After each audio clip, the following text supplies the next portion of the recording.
The Uganda we want. So mu Uganda gye twagala mu lutalo luno olw'okulwanyisa obulabbayo obukenuzi nze kyempita obuvundu. Munna Uganda alina okuba nga yeenyigiramu. Ffenna twenyigire mu lutalo. Ate abalala tebasomye kuzimba wabula bayize okuzimba. Uganda gye twagala okulaba ng'enguudo zonna nkole nungi, public transport nga weeri. Kati eno gavumenti eriwo erina akabonero ka Lucifer. Buli kyotunulako mu Uganda kiriko oxygen. Either babika amawulire malungi oba mawulire mabi. Minisita teyeetaagisa kabangali budde buno zaaki. At this time, why should somebody import furniture from outside Uganda? Let us leave NRM to be in charge for another 36 years or more. I really want to see a Uganda that believes in the rule of law. If you have a constitution in place, follow it to the letter. Don't change laws just because you want them to favor you. Kuba njagala omanye nti obugagga bwonna Uganda bwe yeeyagaliramu buyita waffe ku ttaka lyaffe. Naye busoga mugidibaze. How can a referral hospital refer you to a private clinic? The Uganda we want buli muntu ateekwa okumanya nti I am a stakeholder, nkwatibwako si kwesuulirayo gwa naggamba. Uganda oyinza okukakana nga mwe mulina bagraduates aba university nga bangi okusinga Ebungereza. Mwe mufokasinga nnyo ku degree. Eri bo bafokasinga nnyo nti byensomye mbijeemu omulimu n'enkola. We are dreaming of a Uganda where at a young age there is such a relationship between parent and son, parent and daughter, where the daughter can say this is what I want. Uganda gye twagala empya tesobola kubeerawo nga tewali mateeka. Amateeka agakola. The Uganda we want. Wano ku Dream TV. Well, nyongera okubaaniriza in a program, The Uganda we want. Uganda gye twagala. And in this episode 2 with Mr. Nahabwe. Innocent is a pharmaceutical scientist by profession. He right now subscribes to the Justice Forum. As he talked about in the first episode of the multi-party system, that's why we are saying currently. We're the word currently, you never know. I don't know, he will let me know. We've had many of him who say, I'll never leave here, this is my party. Out of the blue, you hear the wave coming. When the wave comes, woo! It sweeps them all and they swim into another party. But he's a Pan-Africanist and a patriot. He's sharing his perspective of the Uganda he would like to see and the Uganda he actually wants or needs to see right now. Well, where we stopped from, Mr. Nahabwe, let me just give you a minute to greet our viewers and welcome them in the second episode. Then we will continue from where you stopped last time. Thank you, Mr. Mranzi. I greet you all and welcome you to the second episode of this show. Yes, you say that we should go to the electoral colleges because some of us who vote in Uganda, we are fools. Oh, my goodness, I couldn't sleep with that. I thought about a lot. How can I be a fool? How do we see, what are the indicators of Ugandans who vote, Ugandan voters who are fool? What are the indicators? How do we see them? Now, someone who is a fool is someone who doesn't think straight on certain issues. And this point I will specifically deal with these elections. Now, I want to mention names because I know they will. I won't mention names. But there are some people who would say, I want to vote so and so because our leader said he's bad. Oh, so there is a Ugandan voter who also has a leader. Whatever he says is going to and whatever the leader says. Even if they had personal issues. But our leader is bad. So they won't vote for that person. I think they normally use the word our chairman, our principal. He has said he's bad. And they don't vote for that person. Our head. The other one says, that one is not from my tribe. For example, I'm a Mugai. I won't vote that person is a Msijima, I'll vote a Mugai. Like, such kind of reasoning. Now, I want to vote so because he's NRM. not because it's NUP. That kind of nonsense. Not looking at the real ideas. They just vote colors, they vote tribals, they vote what someone says, they don't vote ideas. Now that's the kind of Uganda we are. And if we had some people to vote for others, we would have very good leaders. Now, apart from that, how come the education sector? Before the education sector, so you mean if we had a few that vote for the majority, even our parliament would look differently? I'll come to parliament. You will come? Oh. That's another confederation of fools also. Okay. It's another confederation of fools in parliament. Now, wow, you've given something new here, the confederation of fools. Now, I'll come to the education sector. Confederation of Fools. Yes. Yeah. COF. Now, I'll come to the education sector. Education. What's wrong with the education sector? Education sector, I'm looking for that word to describe it. First of all, there are some things the government should never privatize at whatever cost. The basics. Transport. Yeah. Health. Education. They should never be privatized at any cost. To remind our viewers, you said we reached where we are, or we arrived or landed where we are because of the adjustments. All the problems that came, and then we came to the structured adjustment programs, and then we come to the multi-party politics. Yes. Problems are arising from I want them to remember that. Now, for the education sector, it's majorly private. Almost private. Oh, we have government. Majorly private. Majorly private. Majorly private? Yes. Out of the about 10 private schools, you find one government school. Because as per the education policy, we have every parish must have at least one primary school, and every sub-county must have at least one secondary school government. Now, how many? Take an example. How many secondary schools are in Rubaga here where we sitting? And then there are about 50. Yeah. What if government has one?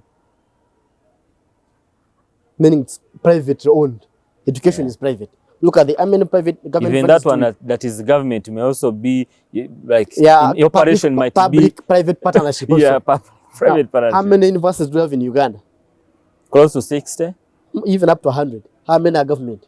I can mention them. Yeah, government. Every region there's 1 or 12, I think. You see, or 14. Makere, Chambogo, that's in the central here.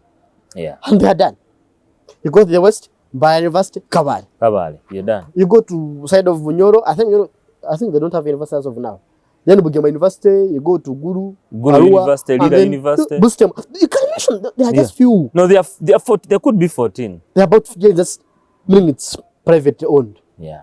Now, when we go to the education sector, education should be the backbone of any country, for any development, any civilization. Now, when the education sector dies, the country dies off. You have given me an answer. These fools these voters who are fools, it is because of the we have educated fools. We have educated fools. There are so many of them. You're killing me, Mr. We have educated fools. No, education doesn't give you the wisdom. Okay. And intellect and understanding. Okay. Education only gives you the knowledge you got in class. I get you. So there are two different things. Educated fools. You have so many educated fools. I've seen so many of them around. Now, when it comes to education, you see in Uganda, now most of these countries that are developing technologically, they identify talent, not marks and points. That's why I've always been so against the NABWE exams. I'm against NABWE exams 100%. Did you pass? I excelled. I never passed. I excelled. I never passed. I excelled. But you excelled in defiance. Yes, I have issues. Yeah. I have issues. Because there are some things I feel I know, but I never had a chance to explain them that I know them.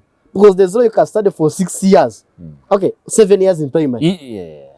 You do the whole of science from P1 to P7 and then you do paper just in 2 hours. You didn't do the 3 years because you should be 10. Like from nursery to... That's not part of the government education system. That's not private. Actually there's no government school. Privately. Yeah. I'm talking about P1 to P7. Yeah. You do 7 and then do paper in 2 hours. Or 2.5 hours. For 7 years. For 7 years. And then they use those 2 years to judge your wisdom. 2 hours to judge who you are. You see? You do 4 years in secondary. At the end of senior 4, they judge you just 1 hour, 1 or 2 hours. And they judge who you are.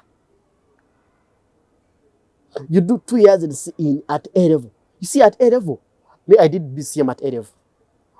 I remember from our biology, you had so many books. You could learn today, you could dig McKinney's, you could read by BS. There are so many books we are reading. But then after reading all those resources, you do revise, do research, they just sing out just a few questions. Just a few questions. And then they want to get you understanding on those. And by the way, think about these few who select those questions for you, by the way. Now, what happens is, the problem we have is, you see, even when someone is a professor something, a professor in economics can't understand anything in pharmacy. He's a professor in economics. That's what he understands. You can't know everything. No, even comes, let's say, biology. Now, even doctors, there's a general physician, is the general physician. When the case becomes complicated, he has to go to the special. There's a specialist. A specialist in that Now, area. there is no way you could expect me, a student, to know everything in biology, for biology.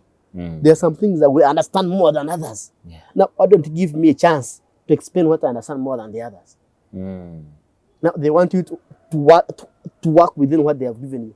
If it is heart and you don't know If they anything say about the heart, maybe paper 2, the question one is to carry 40 marks back then, out of the 100, 40. If they say paper 2 is specific about ecology, like in our year in 2018, we did a paper about it was a combination of ecology and some chemistry, and biochemistry. So if you never understood ecology, if you're not an ecologist, you are done. Because 40 marks you are actually gone. stupid. You actually stupid by definition. And someone who mastered ecology and knows nothing else, he's wise. He's wise. Yeah. Accidentally becomes a doctor. Oh. That's how the system is. Now, the problem is the system. Now, with education, first of all, never privatizing it. The way we treat these people as stupid is extremely alarming. I think with this, I read about this current educational system, or lower curriculum, lower level curriculum, lower secondary curriculum. The competence-based somehow good, but it needs time to be implemented. But also it doesn't identify talent. Now, I'll give an example. Now, in O level, you do the 7 core subjects and then some other 2. Now, there are some people by senior 4 who are computer wizards. By senior 4. The guy knows computer free and is passionate about it. But because he fails the others and he gets a D1 in computer, then he can't get a combination at AF. Simply because he has failed the others. Now, why can't we identify those people who pass specific subjects? If you pass computer, then you take it to a computer training institute. You don't have to waste your time. We'd be having so many programmers here. Yeah. Now, if you, there are some people who are good at history and research, historical research, but because he failed English and math, they won't take him to AF or nursing school, whatever institution, because they say at least you have a credit English and math. But English is even not another language. You look at China, they don't study English. She had Chinese, but at the end they're dropping technological. Do they need English to develop? Aren't they working for us here? That could be the look question. Look at this Chinese, they don't have English. They say, you sound just 2-3 words, and but do we need English? You as a sound here. Do we need English as a best? Like, by the way, people always tend to judge people's intellect and understanding by how much English they speak, and that's a very big problem. English is just a language. Like me, I'm very fluent in my role. I can speak for 4 days. But if I judge a Uganda by how much Roro he speaks, then I'm stupid. And that will also make that person look stupid because he doesn't know the language I know. Can an English person speak Nyankole? I speak Uganda fluently. They struggle to pronounce a name. Then why do we define someone to be stupid because he can't speak a language which is not his? Someone is not fluent in English, then you say he doesn't know. When you go for job interviews, they always look for first class. What's so special with first class? Now, the education system, the way it is, after senior 4, people drop out because they have nothing to add on. They can't go to A level. Maybe because of money, some don't have the right marks they think they should get. Now, some institutions, not because they should be there, but they do the available courses. Someone will do after senior 4, he looks around, where can I get money? He does concrete works and building, I think, block practice, these people, these builders. And he will be the builder for the whole of his life, earning 15,000 or 20 or 30 a day. Then for the whole of his life, if that person had capacity to be one of the best computer wizards in Uganda, he dropped very many good apps. Now someone after senior 4, he passes biology, but he can't go to A level. He doesn't have the money. He ends up riding a border around. It would be one of the best surgeons, one of the best scientists in Uganda.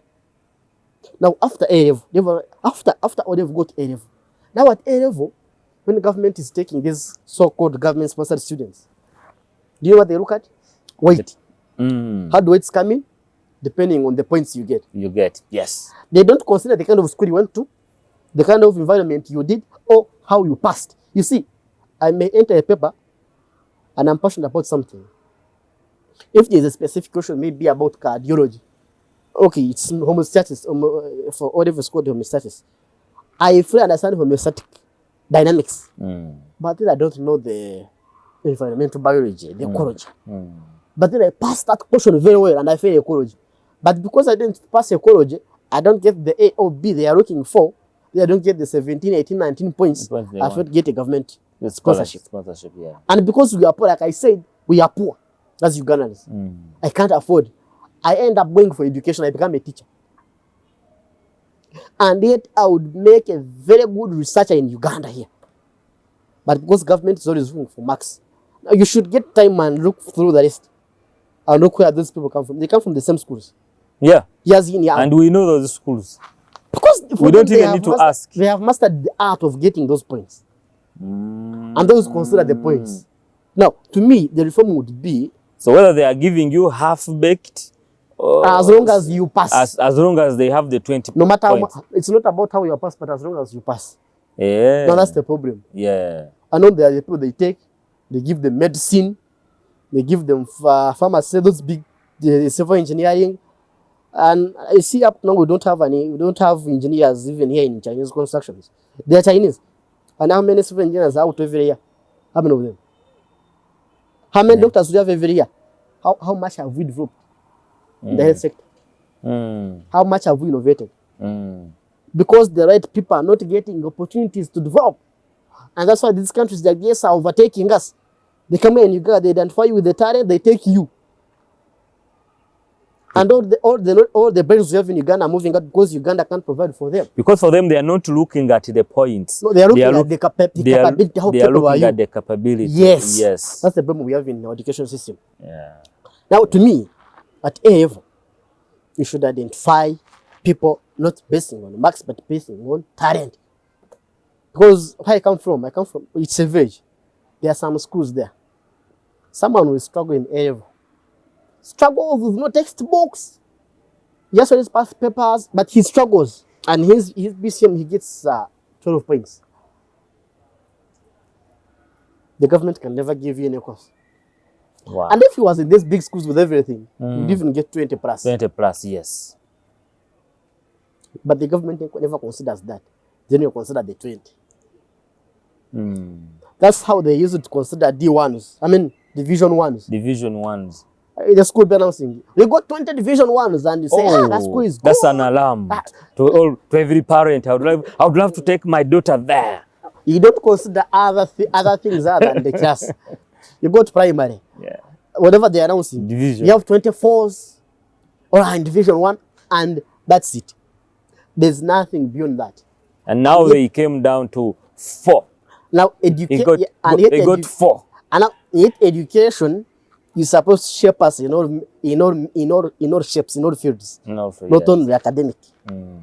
One should be in school where I should know that I can sing, I can play football, I'm good at debating, I'm good at comedy. I'm good. That's where we should know those talents. But because we are all result oriented, we don't consider that. Now after A level, the government takes you, you do medicine. People do medicine, and even at the university, I would see people. They would find means of reading. For medical courses, yes, you need the theory, but the practical part is extremely important. someone gets the 80s, AAs, he goes to practice, he can't even candidate. And they are the doctors we have. Because they mastered how to pass. So in Uganda, they only consider those who pass as genius. That's why we are failing on innovation. The people who would be innovative don't get a chance to reach far. And the people get a chance to reach far, they have not, I want to use for this time, they have no capacity to innovate. Now that's the system we're having. So the education system must change, identify talent at every level. Okay. So when you say must change, well, my question again comes to you, Mr. Nahabwe, is how and who, like, how can we do it? Because what you're saying, we've been crying over it and nothing's You've changing. not tried. You've not tried over it. Who should? We've not Who tried should, over it. Who should? We want to put someone on the trigger. That should be the Ministry of Education. But they are here busy reading results. Nothing else. They don't even supervise schools. So the supervisor gets his transport and he goes back. So the poor leadership you talked about, is it affecting? Everything is rotates around leadership. Okay. Country's leadership. Now, I'll go to the health sector. Now, with the health sector, in Uganda, the best hospitals are government. I mean, they are private. And that's everywhere in the world. Okay. Even developed countries. But we should also be having very good government hospitals. But the problem is, the government hospitals around are more of, okay, what would I do? They are what would I do? So they become the last resort. Meaning it's only the poor who should go there. Yeah, and that's it. The rich have a capacity to go to Aga Khan, is it good, whatever Kampala hospitals. Case and so on. Yeah, those big hospitals, which charge even in dollars. And I've always wondered why in Uganda we have someone charging dollars, which would be lowering our the shilling, the currency. Yeah. Now with any sector, the system, the policy as it is, it would work if it was effective. Because as per the policy, every parish should be having a health center too, with at least a midwife and a nurse. Because at health center too, they work on this. We have, it should have a laboratory too. You have malaria. You need to test. Whatever. Yeah. They do some lab test. Yeah. Health center too, at least should have at least like those basics. Health center 3 per sub county, at least with the maternity ward. To help our mothers, pregnant mothers. And they are very many at the parish, village and the parish level. There are very many. Health center 4 should be for a county. The SAZA. The county. Now for the county, it should be a theater 4 with doctors, nurses, like everything, even with a functional theater. Meaning it should have a surgeon. But how many do have? We all run to the referrals, the Mulago. Now that's where the challenge comes in. Now these other small cases, because we can't afford the private, should be handled down there. And then from I think that if you refuse to go to 3, from 3 you go to 4. If you refuse, then you go to the hospital, district hospital. There should even be some specialists at the district hospital. Now, if everything refuses, then you are referred to the regional referral. Now, the regional referral should be handling specific cases because they have clinics. The regional referrals should be handling these complicated cases that the hospital can't handle. No, they have heart clinics, they have diabetic clinics, they have oncology clinics, they have like those specialized clinics they have. They should be handling that. A national referral should be having, like it has that institute, the cancer, it should be having institutes, not clinics. Actually, at a national referral, every institute is a level of the hospital. Or a level of a regional referral hospital. That institute is at the level of regional referral hospital. Yeah. That's how it should be. But is it like that? All the money we give is for parliament. You know, how many people in parliament? They are now thinking about 500 something. 530. Everyone is getting 350 million for the car at the start. How much is that? Especially these ones that are coming in. No, if those have been, then they'll get. Every 5 years you get. Yeah. Now, everyone is going to get 100 million for the suit. Yeah. I mean, like at the they beginning, need to look smart. At the now, If you don't have capacity to buy a seat, how do you come to parliament? If you don't have capacity to buy a post, how do you come to parliament? I want you to, you're going to go into parliament, but there's something you're opening my eyes right now. You're saying if the government has implemented this health policy very well and the education policy very well, as you try to explain to us, we wouldn't actually have a private sector that is overcharging people the fees and everything. Private sector will go to Rwanda. Yeah, they can be there, but still they'll be having best schools in Rwanda are government schools. Yeah. And the private sector was complaining of recent that they are running out of business. Exactly. Why is this government not open to that's that? the problem. Why are You their see, eyes so blind? Uganda has a general leadership problem. Museveni is a wise man as an individual, but he's so much obsessed with power. Oh. And he has individualized every institution in the country. So every institution is serving him. And making sure that even the private sector. Every institution is serving him and make him and the family by there now. Him and not him alone. Him and the family. That's why every investor first goes to genocide in good. Or everyone now if you see the military guys, they go to the having a birthday. Was it on Monday or Tuesday? At the Uganda Media Center, the spokesperson of government, Mr. Rankasuja, the spokesperson of police, Mr. Chumar Soke, the spokesperson of the army, Chris Mageza, I think the name, if I don't forget. 3 big institutions, they're all informing the public about the birthday of the son. That's how stupid we are. That's how we are. The CDF father. The other side, the other time we had these birthdays, so you would see a whole minister. Actually, the CDF by law is under the Minister of Defense. So the Minister of Defense is his senior. But you see this, let's call it, I've forgotten the name of that guy. The whole minister was rushing to go to Moses' birthday and then kneeling down. Now, that's the kind of country we're having. We are having a family rule. Now, you see a vice president will go to, before he swears in, he first goes to Kapega to meet the genocide general who has no role in government. It's just operation with creation leader, and then they were called these inroads. One is heading Simani Import, this Wabogo, Drake Wabogo. The other one is a pastor, the daughter is a bishop. Now, we are all serving the family, nothing else. These are just servants you see moving around. They're servants.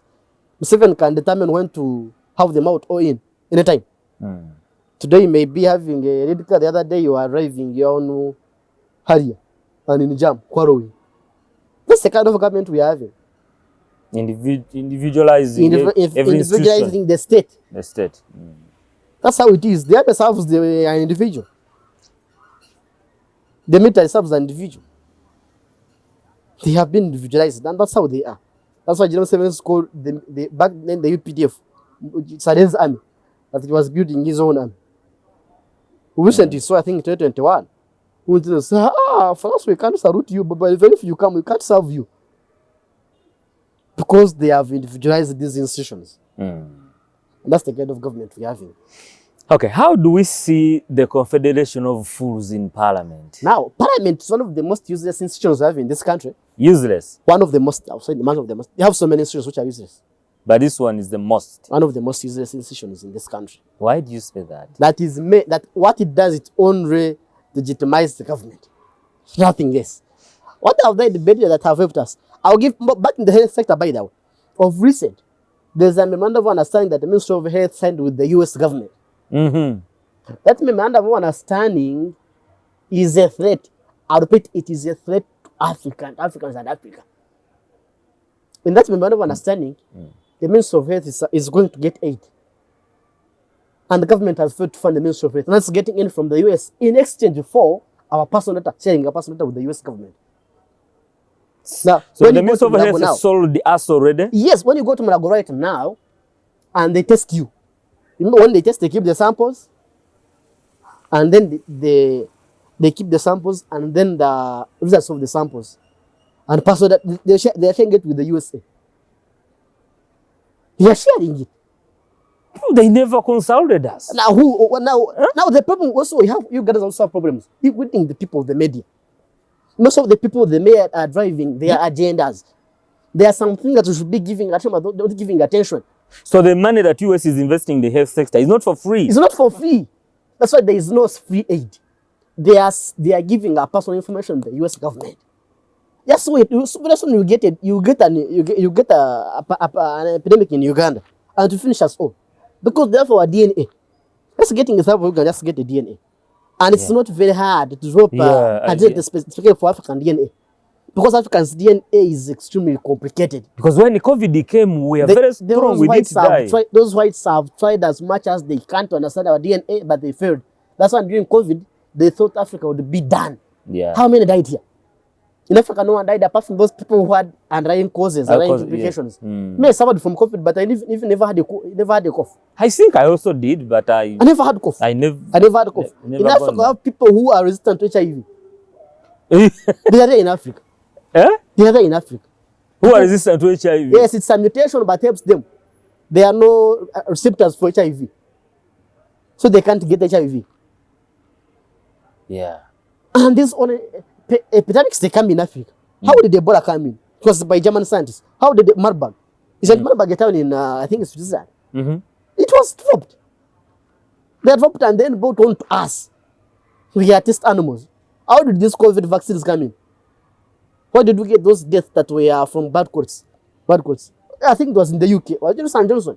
There was Johnson. There was one brand. AstraZeneca. There was one brand. Covidex. There was one brand. Covidex is by Professor Gwang. Actually, is my lecturer. There was one brand. They even took them to court and they admitted that brand was that vaccine was causing bad clots in the brain. But here we are just receiving for free. And nothing never happened to us. That's the problem we are having in the sector here, in the health sector. They are fools also. We have people here in the sector who know. Dr. Diana Twin is a professional, he knows these things. You know, the virus research institute, they know these things, but they can never allow that. Now, I'll give another example. Do you know about HPV? Okay, now about cervical cancer. When did you start hearing about it? It was, I think, 2014 or something 2014, like that. 2015. But HPV has been around Africa for generations. The human papillomavirus has a virus. But the biggest part, over 98% of Africans are resistant to it. They get the virus, but the body immunity fights against the virus. Now we should ask ourselves, why out of the blue, they started injecting people with HPV vaccine, and then the cervical cancer rates increase. Now, we should ask ourselves, increasing and then they came saying, you see, it's uncircumcised men who are spreading it. You should go get circumcised before being spread by circumcised men.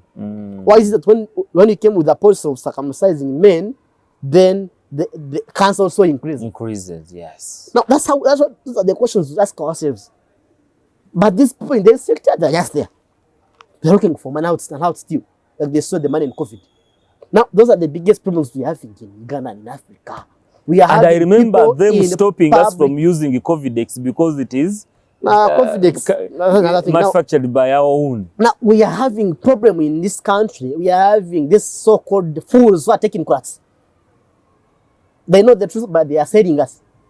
The permanent secretary. Those fools, they know. Because I tell you, now I'm wondering what they are bringing this. You see, vaccination is essential. Vaccination should be for those that has no cure. Now, malaria can be cured just by 5K. How much is quarter? How much is it? That is $1, I think. About $1. How much is quarter? The best quarter, people know quarter. How much is it? 5,000, 4,000. Oh, 5. Okay. Now, why the hell are they bringing the vaccine? How long have they tested it? Do they know the short-term, long-term effects of the vaccine? Why is it being tried in Africa? Don't they have malaria in their countries? Why? We should ask ourselves about those questions. But the kind of questions we're asking ourselves, and these technocrat fools in the Ministry of Health are keeping quiet, and they know. In Kenya 2017, there was what is organization and the USAID. We are vaccinating almost all the people in the reproductive age, young girls. The reproductive age with DT, tetanus toxoid vaccine. Now, in those years, there were so many rates of miscarriages and people failing to get pregnant with no reason. You know, there are some cases, like I may come to the hospital, I say I failed to get pregnant. The sister have no issue, but I failed to get pregnant. Then there's some, when the cases become so many across the country, of course it becomes a public health concern. And they made research and they found out that in the TT vaccine, there was HCG in it. There was HCG in the TT vaccine. HCG essentially is supposed to be produced by the lady's body. HCG is human chorionic. Whatever. I won't go into that, but HCG is supposed to be produced when you are pregnant. Meaning when you have it in your body, the body thinks as if you are pregnant, meaning you can't get pregnant. And until it was stopped, and it was sanctioned by World Health Organization. And the people who are forcing us are now they have been giving shots of HPV vaccine to young girls in schools without even the consent of the parents. They are specifically looking for reproductive age groups. Now that's the problem we are having. We have these technocrats in the Ministry of Health who are also fools. They are serving the imperialists. They are some of the imperialistic agents we are having in this country. And then we have fools from within NGOs. I will say this without fear of favor. These NGOs, any country that has collapsed, it was always from NGOs. Look at 2014 in there's a documentary, you should look for it. It's called 8 years before. 8 years before. Yes.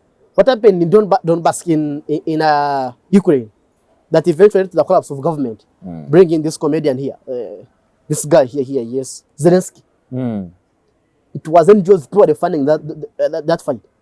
Purely funding even this former deputy secretary of state for the US under Biden. She was not distributing wine and food. Look at how Libya failed. Libya, it was just this normal rights. And people gave in money. Look at even recent President Trump came in and said they were giving guns to these rioters in Iran. They wanted to cause the regime change. How are guns coming in? These people called NGOs. Not NGOs, all NGOs are bad. Not all NGOs are bad, I repeat. But there are those that are... But there's some that are serving the interests of the West. Now, ask an NGO in Uganda fighting for human rights. Here, fighting for human rights, came and fight for human rights. To come up and make a statement condemning the US, Israel and Iran. And provoked war. Ask any of them. Ask any of them to come up and condemn the Israeli genocide in Gaza. Ask any of them. Ask any of them to condemn ISIS, which is a Mossad wing. Ask any of them. Ask any of them to come and condemn the RSF, which is being funded by the CIA through the UAE. Ask them. They can't. That's why at the beginning I said democracy has no standard. Democracy is considered democracy as long as it is convenient at that time. Yeah. It's not by conviction. Take me to Parliament. Now, when you go to Parliament, Confederation of Fools. That's why Confederation of Fools. First of all, you look at how most of them go to Parliament. How did they go? Depending on how much money you have, not how much you can debate. Most of the best debaters have been voted out. Some of the best debaters we have been having in Parliament have been on the Uganda, Merari Segona, Mwanga Chivumbi, Mpuga, Onayo Basari Wasman, or Abedi Wanika. You have this guy from the north, I've forgotten the name, is a very good debater. He was voted out. Those Korean, Joyce Baga, they have been voted out. They are now out of Parliament. And because we the voters, many of us are full, we are also not concerned. We are like, it's okay. A society against the leader it deserves. Let them be voted out. A society against leaders they deserve. Now, in Parliament, it has become a confederation of fools and a house of dues. And ultimately, legitimizing Museveni's government. Nothing else. If once the law passed, I'll give an example. I think the other financial year, when they passed the budget, and he had put money to give to local construction company. Parliament refused, and they diverted money to buying ambulances and I think factors. What happened? We refused to sign it. Brought it back to Parliament with very tough voice. Like, you must pass it. Did they pass it? They had to. So did they change their mind? Look at the coffee bill. People were making noise.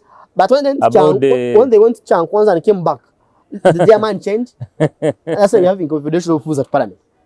People who don't think for them slaves. They wait for the other man to say something and then they go with that. Don't have independent thinkers at Parliament, most of them. Not all of them because they are good parliamentarians, but most of them are fools, I'm telling you. Fools in elite fools. I think they are called elite fools. Fools in leadership positions. Now look at how they are voted into parliament. It's all about how much money you have and how much you can write. Research shows that now to contest for parliamentary seat, you must have around 800 to 1 billion. That's very little money. Hmm? I was in the Western Youth elections. We had a candidate as Gemma, so I was campaigning for her. We were at Ntari School in Mbara, and they are about, I think, 2,000 delegates. I've forgotten the exact number. But each delegate, I will say this because each delegate was getting 600 at the start, 1,000. Woo, 600 times 200. Wow. No, that's for the start. Just for the start. Yes. After voting for the name guy, there was a DPC, some other seated, then some people from the name. So someone would vote and show them that I voted yours. You come and get your 400. That's 1 million. That's how we get it. Those are 200 million already. Now how much is that? Is it more than 1 million we are talking about? Yeah. Now what of the money all those leaders were using moving around? Around. In all the 18 regions. Now, that's how we get leaders in parliament. Money. And it becomes the house of deals. Because they must retrieve the money they used. Mm. And parliament, it's good for nothing. There's nothing they've ever helped this country achieve. Nothing. Other than making noise, what have they achieved? They claim to pass laws. What? Which laws? In whose interest? Which laws in whose interest? They claim to do oversight. Which oversight have they claim done? To do. How many times did they go to the other hospital in Ntebe Road? Lubowa Hospital, and they were chased away. How many times they are trying to access the safe houses in Chengera and they were forced out? How many times they tried to enter a local company and they were chased out? What oversight are they doing? What happened to the aviation report by the COSAS headed by Joel Senyon? Where is it? Did you see it? What oversight are they doing? What oversight are they doing when the PG Express Highway is taking 10 years without taking any step? What oversight are they doing? Now, it's just taking what time is meant for us. But we can't do away without parliament. We can do away without parliament. Really? What has it helped us to do? Apart from spending a lot of money on them. What is that are they doing? No job. No job. It is an arm of government. That's according to your democracy. I said I have issues with democracy from the first time. The arm of government. There I was are three. Executive, legislative, and judiciary. It is one of them which is useless. So if we cut it off, we can leave. Worked without parliament. In China, parliament sits, I think, once a year. They don't sit to pass a budget. And then they go to their societies to dig. There are no more people. They look for theirs to go to parliament. They pray for the whole year and they go back. What are they always discussing each and every day in parliament? 4 times almost a week. What are they always discussing? They handle the issue of budget for weeks. They are just as useless as African They started actually in a year before. They are as useless as the African Union. They go to Addis Ababa, make statements, and that's it. Was in Congo never end. Was in Sudan never end. They tried to go to Gaddafi to serve him. Then they said, "You go, we shall shoot you." They returned. No, they are just scarecrows. What? Well, your option is to cut off this. We don't this legislative be arm. sincere with you. If I were now let me make. If I were the president, wouldn't be having parliament. If I were the president, if you were the president, who is not Museveni, because for him, I'm not Museveni. If I were.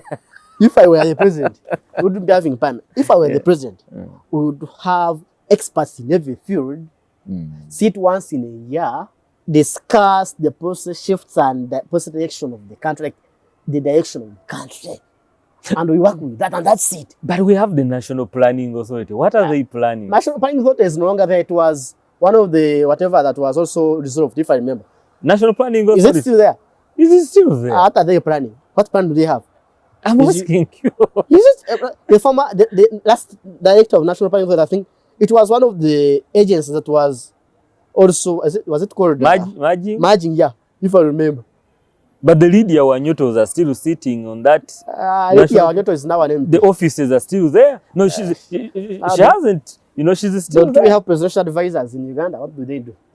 So, no, we have a channel problem with yeah. Because now, if you talk of the experts. Now let me tell you. If I were the president, number one, I wouldn't have a cabinet of more than 40. Number 2, I wouldn't be having parliament.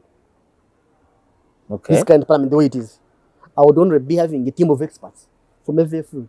If it comes to health, look for public health experts. Look for non-transmittable experts. Like those experts, they come and make the policy very clear. We have experts in the economic field, very clear. Experts in the transport field, you work with that. The rest, after making those, go back home and have some few technicals to work. Go back home and dig and do business. Why should you become a company each and every day to cause jam? Those silence. Because they do. They really Why do. would they become it?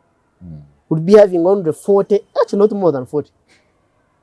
They consider 40 or 42. Wouldn't be having more than those ministers. Not having every full having Now a we lead have car. close to 80. 82. 82. Everyone having a lead car. What are lead cars for? Secure the country and then you don't need a lead car to be a minister. Why should you have a lead car as a minister?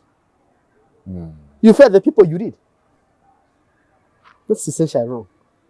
No, if I were the president, actually sincerely, I would be dictating most of the things in a direction that I think fits the country. Okay. So in other words, There would be no need for these regular elections. you're suggesting for a leader who is a president who is a dictator. A patriotic Developmental dictator. A patriotic developmental dictator. PDD. A patriotic developmental That's dictator. the kind of leader I would be in Uganda. There's no need to have all this making noise about. Since you are not yet one, we need one. We need one. Yes. To make things right. Yeah. Things are not right in Uganda. Wow. Everything is a mess. Well, let me give you just a minute. Summarize for us your heart about the Uganda you want to see. Here is your camera. I wish to be in Uganda that sees everyone as a Ugandan, meaning Uganda with social justice. So justice, I mean, even the poorest can survive in the country, even the richest can survive in the country. I wish to have a Uganda where social contract, which is a contract between the leader, the electorate, and then the elected, is respected and perfected to the fullest. I wish to have a Uganda where no individual is above the institution. I wish to have a Uganda where democracy becomes the scarecrow by the white man. But development would be the order of the day. If we have a democracy. I wish to have a Uganda where institutions, state institutions, act independently. I wish to have a Uganda where we give jobs and appointments based on capacity and capability, not who knows who. I wish to have a Uganda where the civil society and NGOs and political parties do what they are meant to do, not only defending and promoting interest of the person who funds them. That's the kind of Uganda I wish to have. Well, you've heard it. Ugandan, you, a Ugandan we speak to, what are you going to do to ensure that we all achieve the kind of Uganda that we envision? My name is Mulanzi. Bye-bye.